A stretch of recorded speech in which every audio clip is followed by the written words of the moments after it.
ancien président. En même temps, il est sénateur à vie. Aza sénateur à vie. Aza sénateur à vie. Yambo Canabiso. Sénateur à vie. Donc, Aza sage Mokoboy. Titre wana eza titre ya kozala sage Mokoboy.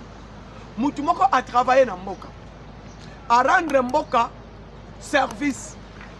Il y a 18 ans comme président, ancien président. Kabila a rendu le pays service comme ancien président.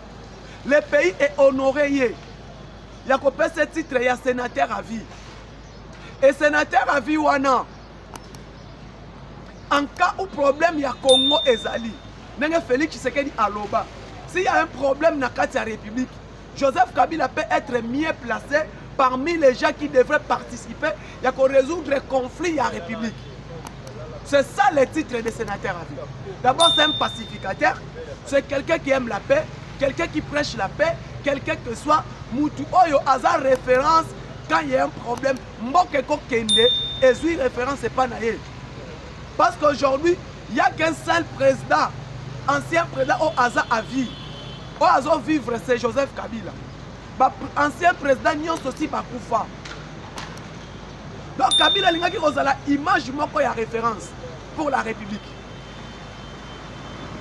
Bon, mon président a prêté serment.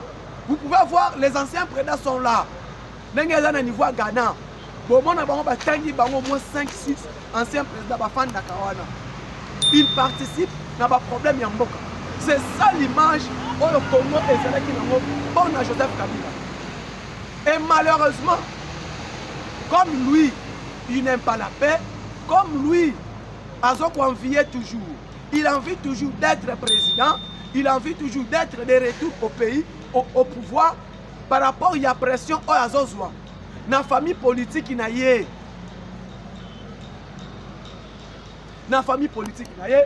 Faut Zonga, faut Salaboye, au Salaboye, Félix Tshisekedi Boye, Félix Tshisekedi Boye. C'est ça les PPRD. Et maintenant,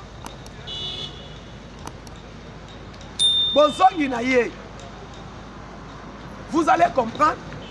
Après, Kobomba coalition FCC cache. Après Félix Tshisekedi Kobomba coalition FCC cache, Joseph Kabila ne parlait pas. Il est resté calme. Atirali Kolobate. Coalition FCC cache et tout. Samalukonda Koti. Tobandi ko travailler pour organiser les élections. Tobanda ko un bureau ya seni en place. FCC va participer. Parce que FCC est Koufaki. Et ça FCC ba misusu ba kenaki na union sacrée, FCC misusu ba tikala fidèle par Joseph Kabila. Les FCC n'ont pas participé dans la mise en place, il y a bureau, il y a seni. On est allé depuis qu'il y a un enrôlement, il y a des électeurs et bandits. Les FCC n'ont pas participé. Tout ça, il est fort. Tout bandit qui a mis en place. Il y a bureau à Séni. Tout bandit qui a mis en place et Fandi. Tout bandit préparatif, il y a enrôlement. Les FCC va participer à la l'élection est concernée du sauté. L'élection est exactement organisée. Les élections, oh, il y a moko à Rosala vainqueur. Toboyi. Baboyi. Ok. Kabila, silence. Tibi Tumba Est bandit. La République démocratique du Congo agressée par les Rwandais. Diplomatie à Mokonzambo ke bandi Moussala. Parce que Moututu Ayebiango, la République démocratique du Congo agressée par les Rwandais, agressée au Tozo à Rwanda, Oyobiso tout au Lobaki, tout le monde savent. Le président Félix Tshisekedi a mené diplomatie tellement à jouissance pour démontrer que le pays est agressé par les Rwandais. Oyo bango batika la kondimate. O bango batika la kondima atamu kolomo côté. Kolobele yango que RDC est agressé par les Rwandais. Non. Après wana bomona ki bino nyonso tout niveau oyo et cela qui était bango nyonso basangana. Bango nyonso basangana. Bamisu ba rejoindre nanga, bamisu ba rejoindre te jusqu'à tel point que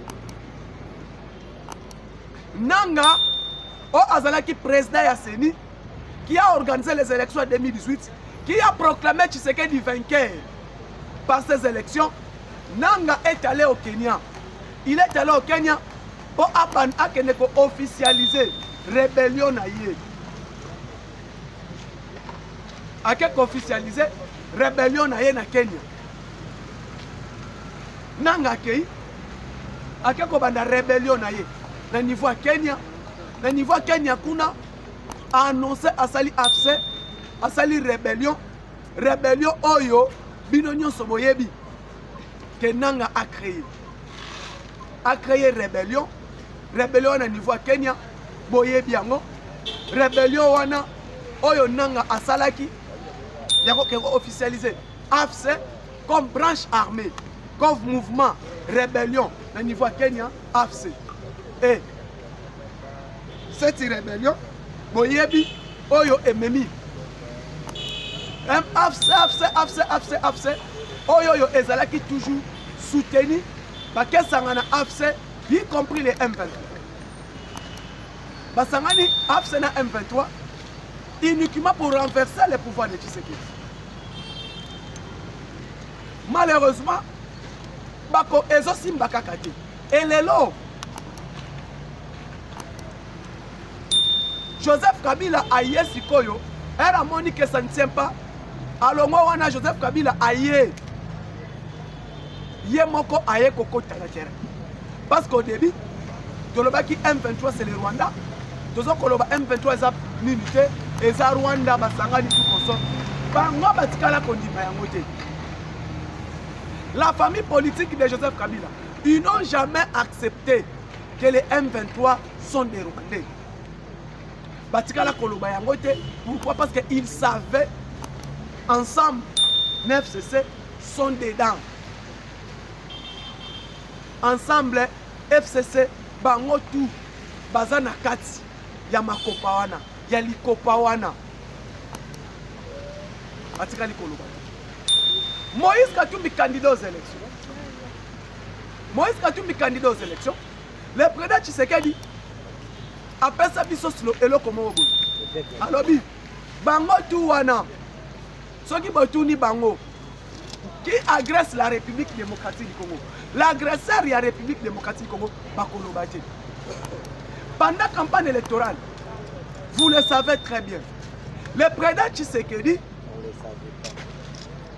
ayebisi biso boye bakandidat nyonso président de la République oyo baza bakandidat na campagne électorale botuna bango nani aza koagresse République démocratique du Congo bakoloba te. Botuna bango ndenge bakoya kosala campagne qui agresse la République démocratique du Congo bakoloba eloko moko te. Elelo bino tu boyoki bino tu bomoni bomonaki pendant la campagne électorale à l'élection 2023 Moïse Katumbi ayebisaki biso aosisa bitumba Rwanda dans 6 mois. Abibi bitumba kosila dans 6 mois. Batuni qui agresse la RDC alobate atikala kobimisa tena munoko na ye ke toza koagresse biso par les Rwanda atikala ka koloba yango te. Pourquoi alobaka te? Parce que bayebi ete akobimisa vérité bisika bango balelaka akoloba ba vérité bisika bango balelaka parce que lelo emonani ete mokili mobimba. C'est les Rwandais qui nous agressent et les Rwandais qui nous agressent oyo bango batikala koloba te oyo bango batikala kobimisa tena munoko na bango que le Congo est agressé par les Rwandais. Et maintenant, aujourd'hui, sur ça, vous avez mon avis. Binonio Sobomoni, ce que le président nous a dit, c'était vrai. Et aujourd'hui, le lot vérité nous sont ébimi. Ne bomona qui ba expert yaoni. Ba expert yaoni bayaki. Parce que Maloba au chef de l'État Lobaki, le M23 n'est que coquille vide. Le chef dirait qu'il y a M23 et Kagame. Et la République démocratique du Congo est agressée par les Rwandais. Dans le chef de l'État à l'ONU, que Rwanda mutu azoko mundisa Congo, batu baboyaki, la communauté internationale bakota ki doute, et belé batutaki yango sur le plan international. Mais malheureusement, Conseil des Nations Unies et tindaki expert na bango. Expert des Nations Unies bayaki pour enquêter, c'est vrai. Si c'est vrai, il y a présence de l'armée rwandaise au Congo. Si c'est vrai, il y a la présence de l'armée rwandaise au Congo. Expert ya ONU, basali enquête balandeli, on découvrir vraiment qu'il y a la présence des forces armées rwandaises en République démocratique du Congo. Sur ce, par rapport, il y a des experts à ONU, si par rapport na bango, o baloba qui était na par rapport na bango, o basala qui enquête na bango, que c'est vrai, il y a la présence des troupes rwandaises dans le sol congolais. Présence de la troupe rwandaise dans le sol congolais. Herba Moni va déposer rapport na bango de ONU et ses représentants et l'OBA est officialisant vraiment que la République démocratique du Congo est agressée par les Rwandais. Il y a vraiment une agression rwandaise au Congo. Et lelo oyo na yango wana bokomo na été le monde a parlé. Le monde a parlé sur cette agression. ONU est lobby sur cette agression. Nations Unies est lobby sur cette agression. Mokili Mobimba est commenté sur cette agression. Et malheureusement, les lots. ONU Kakawana et Yakoye Bisabiso. Et c'est difficile to bunda. Et c'est difficile to salaboy. Parce que les M23 bazana armement et l'équipe ONU. Voilà na maloba. Il y a des experts à ONU. L'armée utilisée par les M23 est plus forte que l'armée onusienne. L'armée aux Nations Unies. Nations Unies aux Esangisi, Mokili Mobimba, pays union sur le monde. Aux Bazaba, membre des Nations Unies. Et Koloba était M23, Azana Minduki, aux Eleki ONU. Aux Eleki Nations Unies. Nayango Bomoni. Il y a eu la diplomatie développée par le président Félix Tshisekedi, qui est un grand diplomate. Il y a beaucoup abandonné diplomatie, diplomatie partout il est allé. Abandonné diplomatie, pour que sanctions à Rwanda et pour que même l'Union européenne ait changé de. C'est grâce à la diplomatie, il y a moins de Félix Antoine Tshisekedi Tshilombo. Pour que le monde yeba sur cette agression, pour que Mokili Baloba sur cette agression, jusqu'à tel point, ONU, jusqu'à tel point, États-Unis a fait des sanctions, a sanctionné quelqu'un, membre de FC M23, y compris Moko, il y a puissant, il y a Kagame, autre bengi na kombo ya Kabarebe. Pas sanction comme Yokoya, pas sanction comme Yokoya. Kagame comment affaibli. Affaiblissement ya Kagame est outil na mutu mususu te. Celui qui a fait affaiblir Paul Kagame, c'est lui-même, mais c'est le président de la République. Et diplomatie wana et lobami, jusqu'à ce que le gouvernement soumis noa eye. Gouvernement soumis noa eye, comment on a été appui na bawazalen de pesami, appui na forces armées pesami, et pesami. Armée, malgré qu'il y a eu haute trahison dans Batumususu, mais le président est resté constant sur cette armée.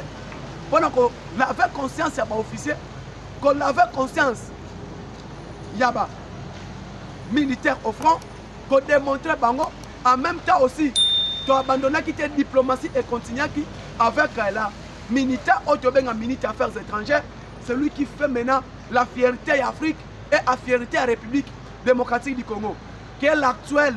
Notre ministre d'État, ministre des Affaires étrangères, Wangler, Madame Thérèse Kayikwamba.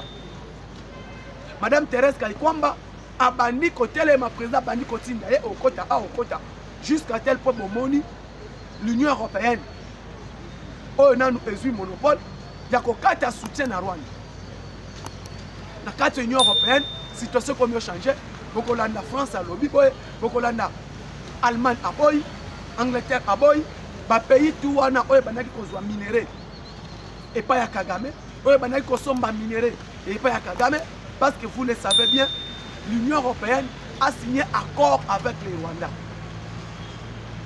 Union européenne a signé un accord. Na Rwanda, sur le plan, il y a des minéraux, il y a des raffinés, sur le plan, il y a tout concernant les minéraux stratégiques. Parce qu'il y a eu un accord entre l'Union européenne et les Rwandais. Alors, il faut faire tout pour que Qatar relation. Pour que la yango. Et que la yango, le président Abimaki Yemoko, jusqu'à tel point, a Tiaki joueur. Le président a dit un grand joueur qu'on appelle Kaikwamba, Thérèse. Thérèse Kaikwamba, le président a fait utiliser Thérèse Kaikwamba dans la langue au Alobaka. Le langue que Kaikwamba parle n'est parmi les chefs de l'État à utiliser Kaikwamba à niveau de l'Union européenne qui s'exprime en anglais, qui s'exprime en allemand, à s'exprimer en kiwalon devant les Belges, tout. Et c'est ça que l'Obama et Yokani Mokili. Et que Yokani Mokili Mobimba. Lelo, tous les fiers naïe de Salino était l'Union européenne a joué une décision. Il y a qu'on rompre relation avec les minéraux avec les Rwandais. Au Azulaka minéraux, na Rwanda, l'Union européenne a joué une décision. Il y a qu'on kata. Mais Moutouatika la Kiwana, na kata l'Union européenne, il y a quelqu'un, une des nations qui est restée là-bas. C'est qui? C'est Luxembourg. Et Luxembourg, c'est la France. Moutou aussi a commis pour entêter Luxembourg. Ça la boye, tu continues boye. C'est la France. Parce que France, politique à France, et ça politique qui m'a dit France, elle n'a toujours à dominer. France, elle n'a toujours yende. D'abord, comment on a Babengani Bango, na niveau. Ba français, Babengani Bango na niveau Mali. Babengani Bango na niveau Burkina Faso. Babengani Bango na niveau Niger. Et pour le moment même, Tchad a boyi Bango. Parce qu'il y a eu accord avec la Tchad. Tchad peut aboyi Bango. Et quand il y a Tchad a boyi Bango, les militaires na Bango ba uzutaki. Les militaires français ba yaki na Mali. Ba yaki na Niger. Ba yaki na Burkina Faso, ba yaki na Tchad. Et Tchad a boyi. Et pour le moment, vous allez comprendre pourquoi l'Union africaine ne parle pas. L'Union africaine a le bâtiment parce que c'est normal. Dans l'Union africaine, il y a des pays. Oyo, Rwanda Azalakana Pango. Il y a certains pays, il y a l'Union africaine. Oyo, Rwanda, Alia Kanaye. Entre autres, on a potangé la Bible. Exemple, la République Centrafrique. Sécurité après dans Centrafrique et si maman pas Rwanda. La sécurité après dans il y a Centrafrique. Archange Touadéra. Il y a des militaires rwandais là-bas. Il y a certains militaires rwandais. Basant la sécurité à président Archange Touadéra. Il y a des pays comme Éthiopie, Somalie, Kenya, Ouganda, Soudan, Centrafrique. Sont des pays où les pays jusqu'à temps les lots. Ceux qui ont sanctionné Rwanda. D'abord, on a été l'Union africaine de Rwanda pour qu'elle boye et l'eau peut bimater. Il n'y a rien là-bas. On va savoir que tu as sanctionné Kagame. De sanctionner Rwanda, n'attendez pas à l'Union africaine. Donc continuez la diplomatie na biso automobile. Donc continuez la armée na biso OSAM. Parce que Yemoko Kagame a comprendre yango. Yemoko a yebisi même batunaye. A yebisi même batunaye. Donc comme il y a un problème sérieux. Parce que Kabila n'a pas sa vérité au Kabila lobby. Pendant quelques minutes, je vais vous dire sur la vérité à Kabila. Réunion au Esalemi et Simbité. Et au Kabila alobi, na o batunaye, bayebisie, na o ba officier rwandais bayebisie, na o ba militaire ougandais bayebisie. Toko continuer ko kufate. Faut voir solution au loba en tant que pacificateur. Ne place wana ce qu'on a lobaki, na ko chiter émission à lelo place wana. Présence il y a Joseph Kabila. Joseph Kabila aye na niveau ya Goma. Koko manaye na niveau ya Goma. Bolandi ba communiquer yango te. Mais Moutou a communiqué qui est arrivé à Joseph Kabila na Goma, c'est secrétaire, directeur à cabinet à Moïse Katumbi na Kombo ya Olivier Kamitatu. Yé Moutou a annoncé que l'arrivée à Joseph Kabila na niveau ya wapi ya Goma. Même la famille politique ya Joseph Kabila à Kinshasa, ezalaki surpris na koyoka communiqué na munoko ya président ya Olivier Kamitatu, président ya parti ARC. C'est lui qui a communiqué cela, que Joseph Kabila sera bel et bien à Goma. Donc, pendant Bisabino, ensemble, na FCC n'a pas perdu Baza et l'autre. Kabila aye à Koti. Basololi. Après qu'on solo la Nabango, Kabila a bongami à Longwe Goma, à Uganda.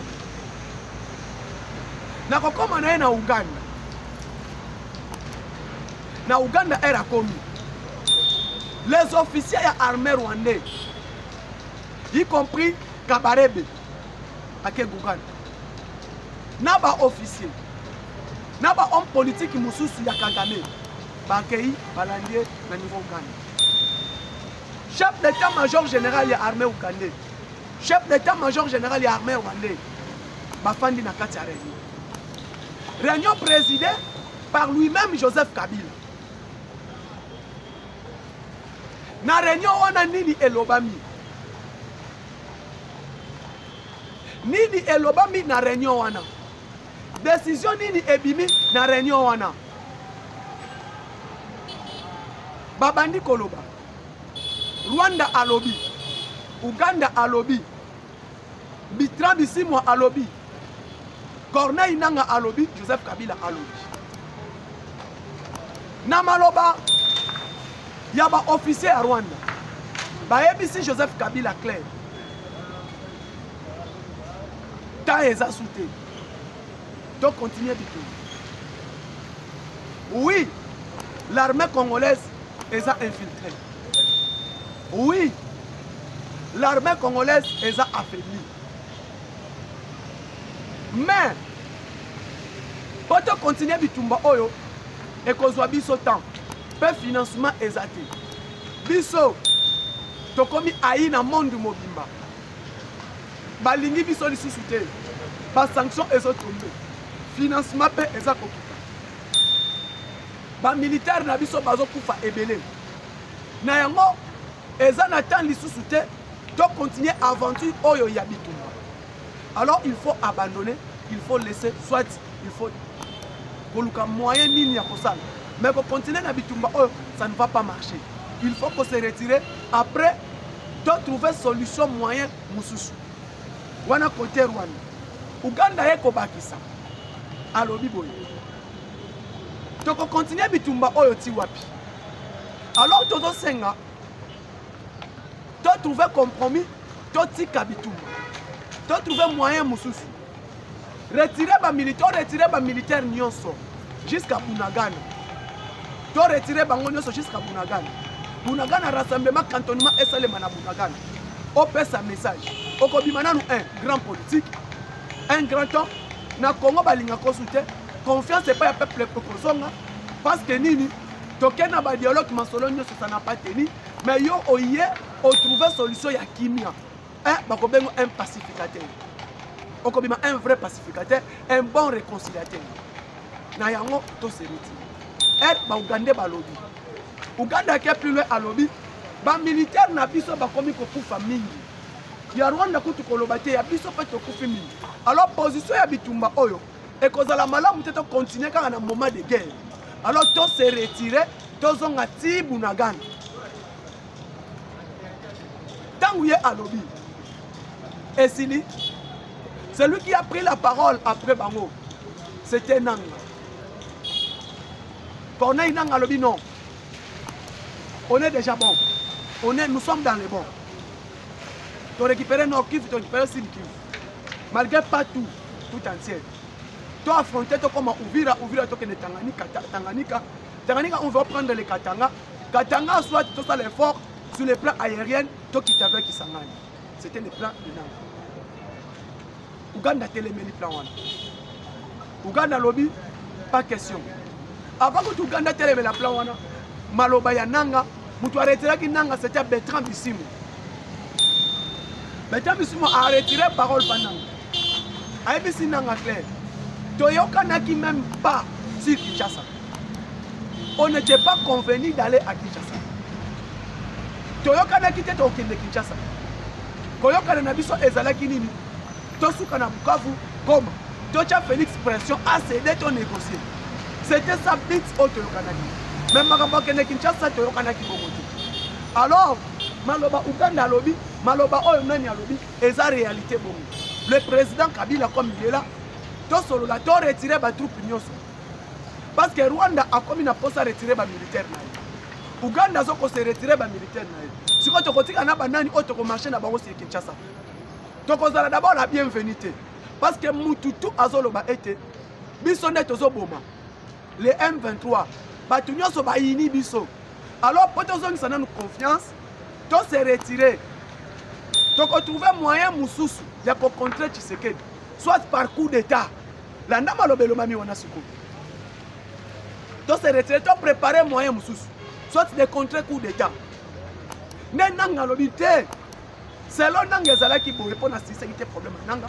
Nanga lobaki to renverser Tshisekedi. To luki mutu to tchewana a même transition il y a 2 ans.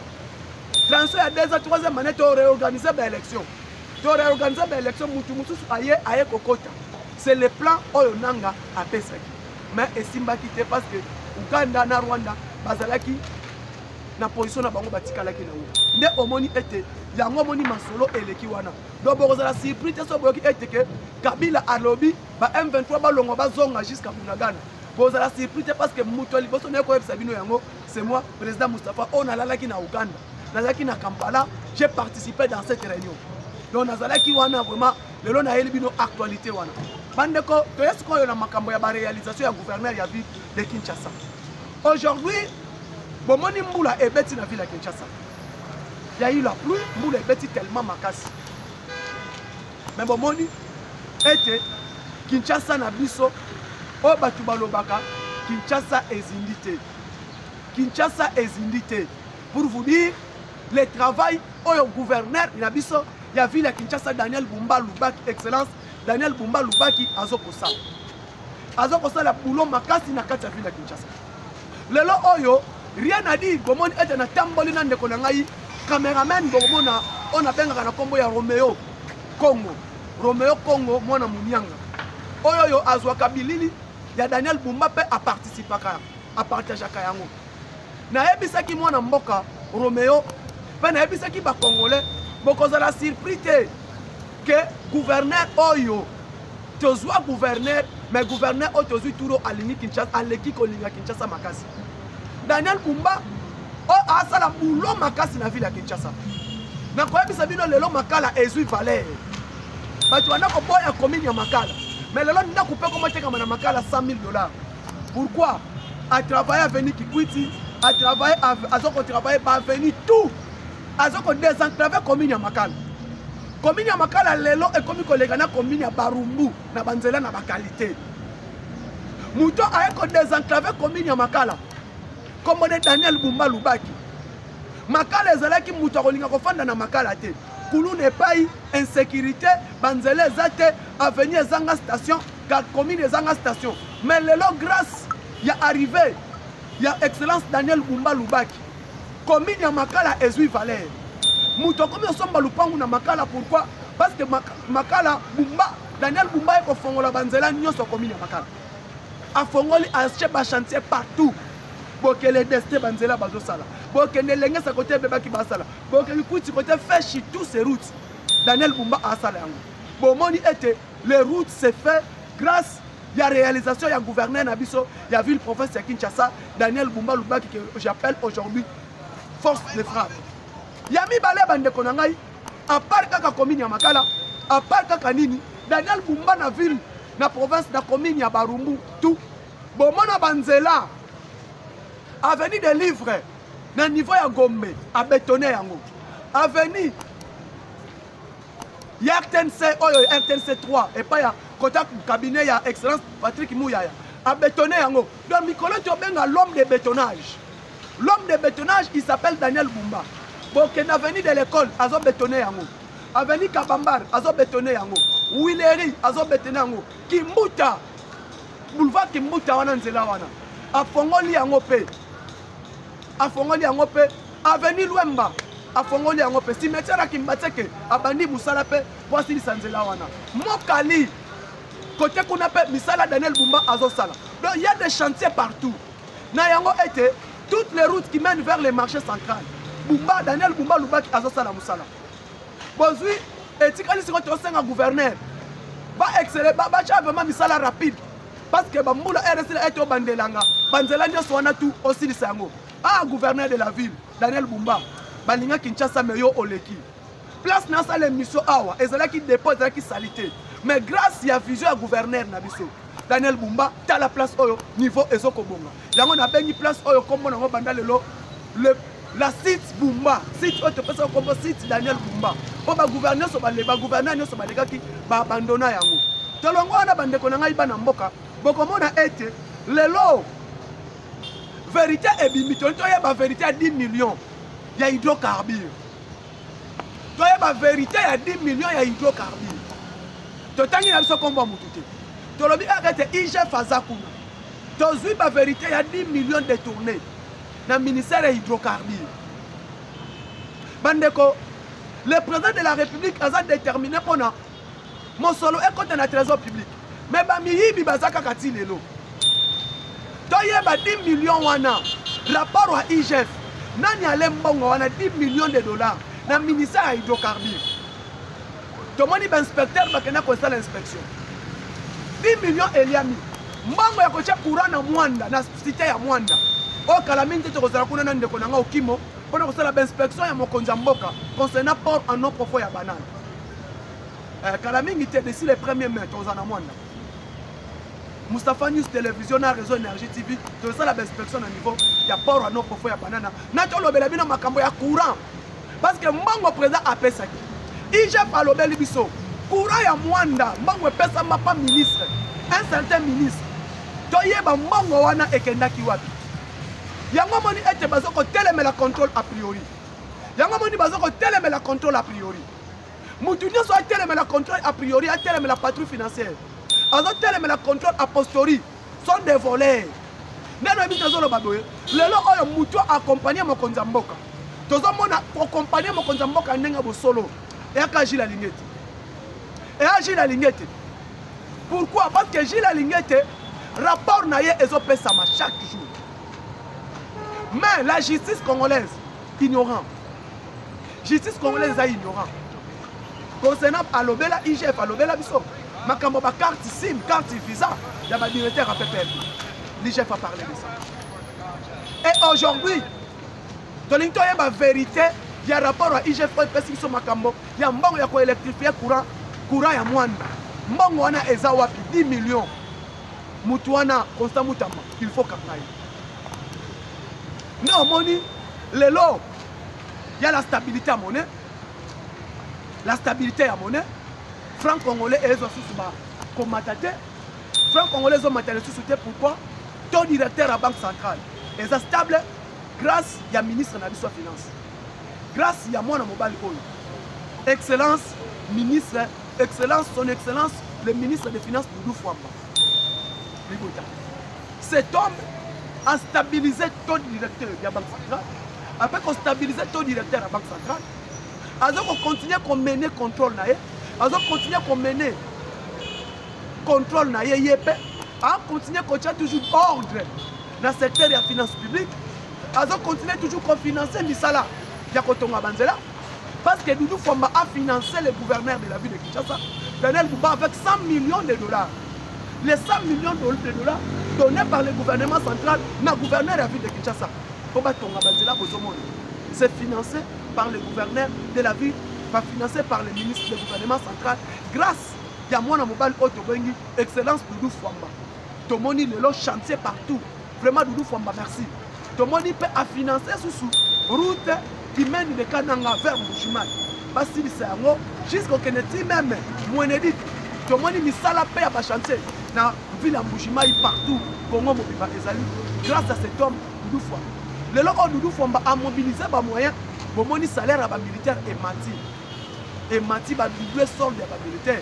C'est encore toujours moi na mobile auto bengi Doudou Fwamba les paquebots excellence Doudou Fwamba les paquebots auto benga l'homme ya stabilité cadre macroéconomique. Tant que mobilisé dans 3 mois avec les pays en guerre mais a mobilisé 600 millions.